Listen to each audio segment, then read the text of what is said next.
Atomic Heart seems to be the spiritual successor to BioShock that we have been waiting for since 2013 when the last BioShock game came out. Do you feel old yet? I do. Don't even get me started. Basically, this game seems to be taking inspiration in all of the right ways from the BioShock franchise while also adding its own unique spin, taking a little bit of Metro, sprinkling it in there, and then maybe a little bit of like Fallout 4 synth discussions and questions of cognitive faculties of androids and all of this stuff. It's really, really interesting. And so naturally, people are pretty excited. I mean, I'm sure you can tell from this gameplay right here that this game is a looker and it seems to play really well. And in all of the early access previews that press has been invited to, the response has been generally very, very positive. People really like this game. It seems to run pretty well, at least on the devices that these journalists are playing on for these preview events, and it seems as though this could actually be a winner. However, you know I have to be the Debbie Downer every single day, every single stream that we do over on Luke Stevens Live. I have to be the one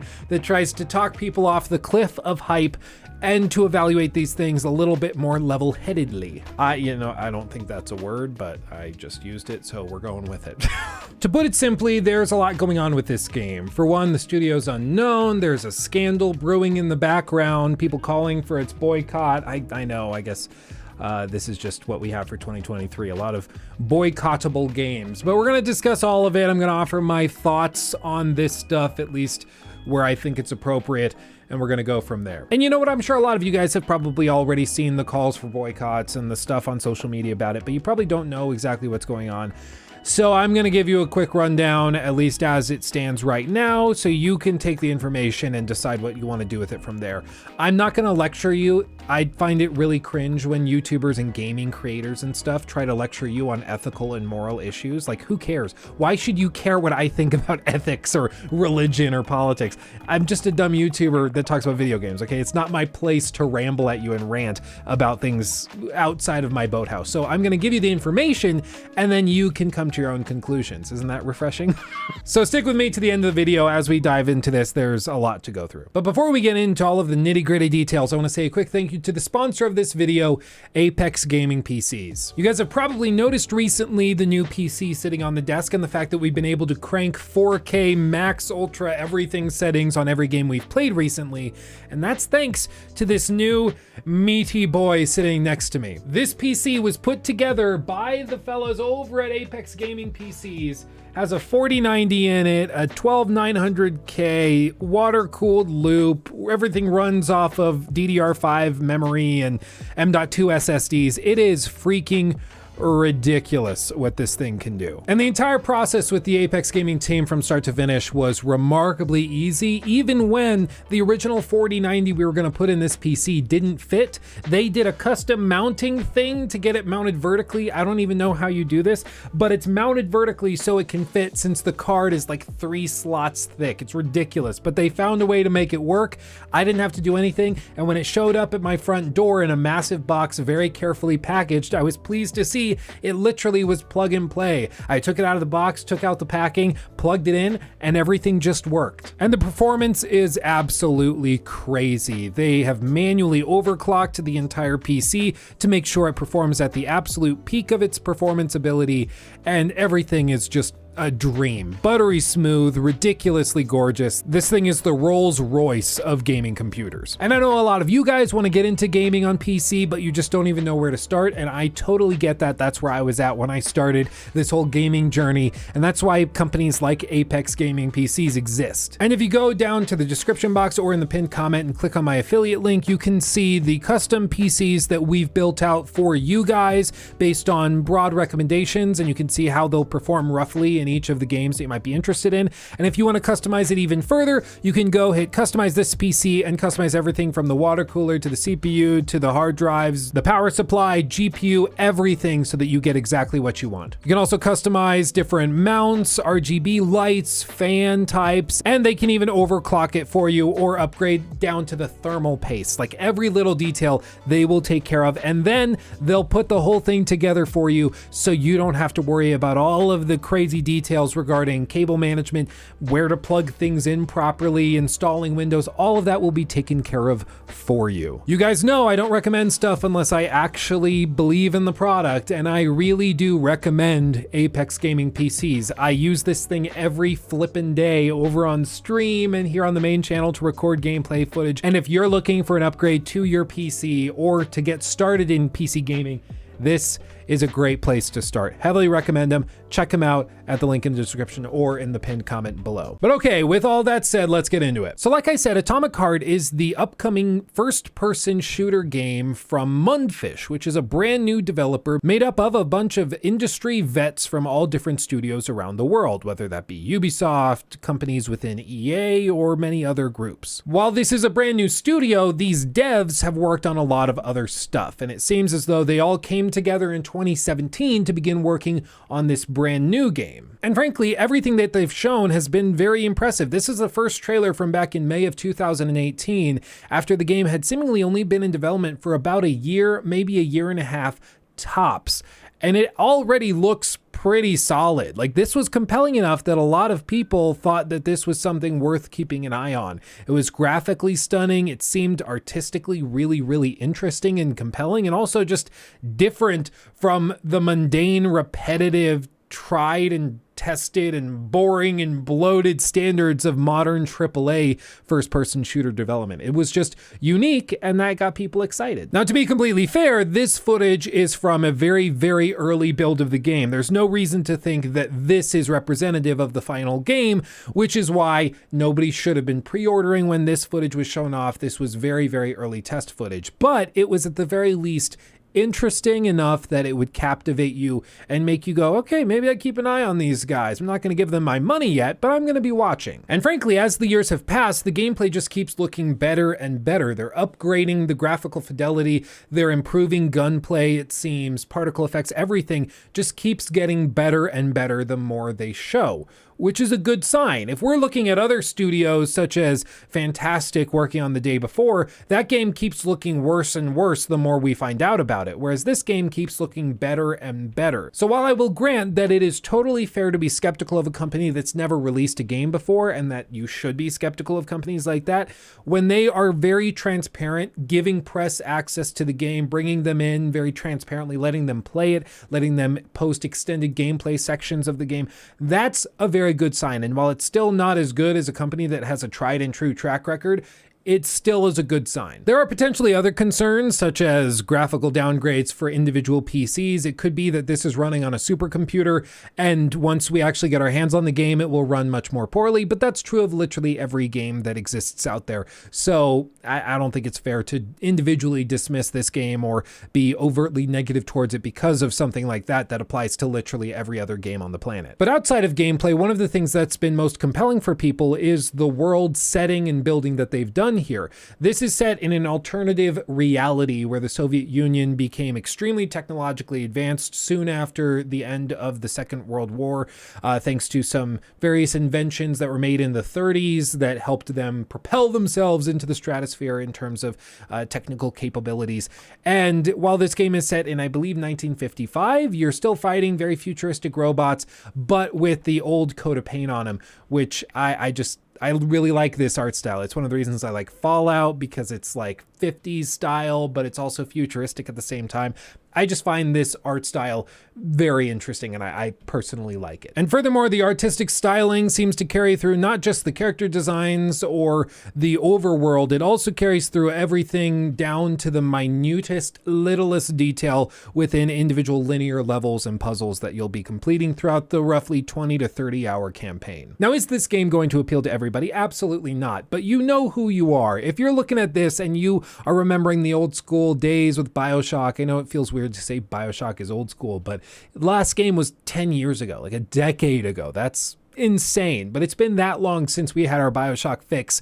And this seems to be calling back a lot of those same feelings and emotions of, you know, a utopian ideal that collapsed under the hubris of man and the egos of those who led the compounds and the various institutions at the center of these things. And I just find it interesting. It's like a microcosm of human failure, and it's turned into a 20-hour video game. I find it just fascinating. But okay, what do you actually do in this game, though? What's the point? Are you just looking at beautiful sights and settings? Are you exploring a artistically interesting, though empty world? And to be honest, we aren't exactly sure. It's still a bit unknown because the game, of course, hasn't come out yet, and reviewers are not allowed to talk about it, which is all I will say about that. But what we have seen in publicly released gameplay footage is that you seem to be exploring an overworld that's semi-open world, and then you go into areas of the map which turn into linear sections of the game's campaign where you'll be going through series of rooms and corridors and things, completing puzzles and moving in a much more straightforward way. But it's semi-open world, but still has its major linear sections, if that makes sense. This is something we've seen from a bunch of other games in this same sort of genre, and it's nothing new. It's nothing that scandalous. It's very, very normal. You have a big open world. You kind of run around, explore, gather crafting components to upgrade your weapons and gear, blah, blah, blah. And then you move into story areas, which are much more tightly designed so that they can cater a much more cinematic experience, which is more akin to what you would hopefully expect from a game of this quality standard. But I mean, you look at that, that's, it's Gucci. So to put it simply, I think the game looks pretty compelling. It looks like it has a lot of potential at the very least. Am I ready to say that this is going to be one of the best games of the year?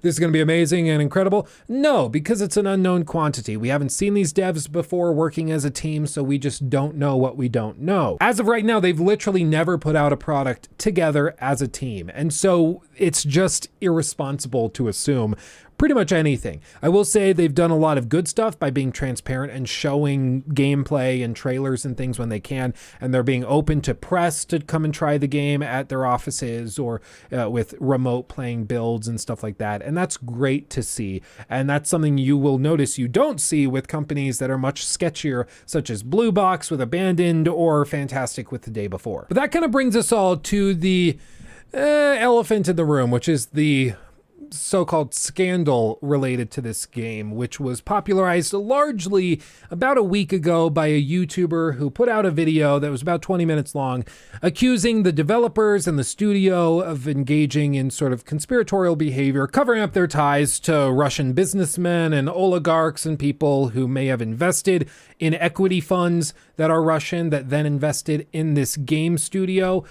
So like 2 or 3 steps removed, Russian oligarchs could benefit from the performance or sales of this game, which could in turn lead to that money being sent off to fund the war effort in Ukraine. I'll be honest, I watched the entire thing. We reacted to the entire thing on stream. I will have that linked in the description if you want to hear my live thoughts as I'm experiencing it for the first time. And I'll be real, I found the video extremely wanting. It is riddled with logical fallacies, with jumps in logic, and with lying through omission, which is something that apparently a lot of other YouTubers, streamers, journalists have noticed about that video. It's quite dishonest. So I'm gonna leave it up to you to investigate for yourself. There are people that feel as though supporting this game and buying it is tantamount to giving money to the Russian government, which is something they obviously don't want to do. For me, I'm not convinced that that actually is the case. Yes, there are Russian people working on this game, but believe it or not all Russian people are bad. I can't believe I have to say this, but not all Russian people are like buddies with Putin. Not everybody agrees with the war in Ukraine. This isn't like that controversial of a thing that I'm saying. I wouldn't have thought, but apparently it is. And one of the things that's unfortunate about this boycott is that it seems as though a lot of people are simply engaging in McCarthyism, where they are dismissing this studio because it has Russians working within it, and because there are people who live in Russia involved in the game and its funding. And that is a slippery slope that I don't want to go down, where we start dismissing people and games and businesses simply because they have tangential relations with institutions or individuals who we don't like because they also have tangential relationships with other detestable people. I think if you start doing that, you're going to pretty quickly stop to engage in society in any sort of meaningful way. So I'm not totally convinced of it. But if you are, more power to you. If you choose to boycott, I will not call you a ninny. I won't make fun of you. you're believing in your convictions and you're acting on them. And I think that's much more admirable than what a lot of people do, which is simply they float through life without any convictions at all. So props to you if you choose to do that. But I'm not going to lecture you as to what you should or shouldn't do, because you're a thinking individual, probably an adult based on my channel demographics, and you can think for yourself. You don't need some random YouTuber in Colorado lecturing you on what you should and shouldn't do. You can figure it out. As far as I'm concerned, my job is to review and critique video games. It's not to lecture you on ethical or moral issues. And that's that. It really is that simple. But as for right now, I think the game looks really, really compelling. I think as a video game, there's a lot here that looks interesting and exciting even. I can't wait to jump into it, and I will be reviewing it here on the main channel when the review embargo lifts, which I'm not sure I can tell you when that is, so I'm just not going to risk it. But my review will be going up when everybody else's does. As always, if you have any thoughts on this, make sure to comment them down below, or come over to the live stream. Just look up Luke Stevens Live in the search bar, join me, and you can ask me any questions or just hang out and chat while we talk about video games and play them and stuff over on the stream. I would love to have you, and it would be great to see you. But with that, I have a game that I need to play, so I'm gonna go do that. So yeah. I'm so coy and mysterious. Isn't it great? Wow. I'm going to leave it there. Thanks for watching. Let me know what you think of Atomic Heart. I think skeptically right now, there's reason to be suspicious, and I don't think you should pre-order or buy before reviews come out. I would wait for reviews with any company that doesn't have an established track record. But that's exactly why reviewers are here, to review these games. And I will tell you, they are sending review codes out well in advance. So there should be plenty of time to play this game and get lots of thoughts in. Honestly, based on the time that's been given to reviewers, I would guess a lot of them could probably play this 2 or 3 times all the way through by the time they need to sit down to make the review, which is always a really good sign that they're confident in their product enough that they're going to give it to reviewers early so they can take their time critiquing it and breaking it down. I think that's awesome. But with all that, thank you for watching. Much love. Stay safe, everybody. I'll see you over on the stream. I'm streaming right now, so come over. Links below. Search Luke Stevens Live. Blah, blah, blah. You've heard it 1,000 times. Much love. I'll see you soon. Bye.